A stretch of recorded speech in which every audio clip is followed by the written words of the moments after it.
బీహార్లో వైద్యుల నిర్లక్ష్యంతో ఓ మహిళ ప్రాణాలు కోల్పోయింది. ఏడాదిన్నరగా కడుపులో కత్తెరతో నరకం అనుభవించిన మహిళ చివరకు వైద్యులు దానిని తొలగించే క్రమంలో మృతి చెందింది.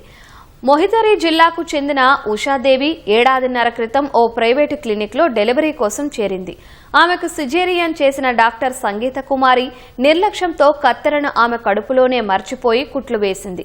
బాధితురాలు హాస్పిటల్ నుంచి ఇంటికి వెళ్లిన కొద్ది రోజులకే కడుపు నొప్పి భరించలేని స్థాయికి చేరడంతో కుటుంబ సభ్యులు మరో ఆసుపత్రికి తీసుకెళ్లారు. అక్కడ సిటీ స్కాన్ చేసి ఆమె కడుపులో ఒక కత్తెరను గుర్తించారు. వెంటనే చికిత్స చేస్తుండగా అప్పటికే ఆ కత్తెర పేగుల్ని చీల్చివేయడం వల్ల ఇన్ఫెక్షన్ సోకిందని, చికిత్స సమయంలోనే ప్రాణాలు కోల్పోయిందని వైద్యులు తెలిపారు. మృతికి కారణమైన డాక్టర్ సంగీతపై హత్య కేసు నమోదు చేయాలని డిమాండ్ చేస్తూ ఉషాదేవి కుటుంబ సభ్యులు ఆసుపత్రి ముందు ఆందోళనకు దిగారు. పోలీసులు జోక్యం చేసుకుని డాక్టర్పై కేసు నమోదు చేశారు.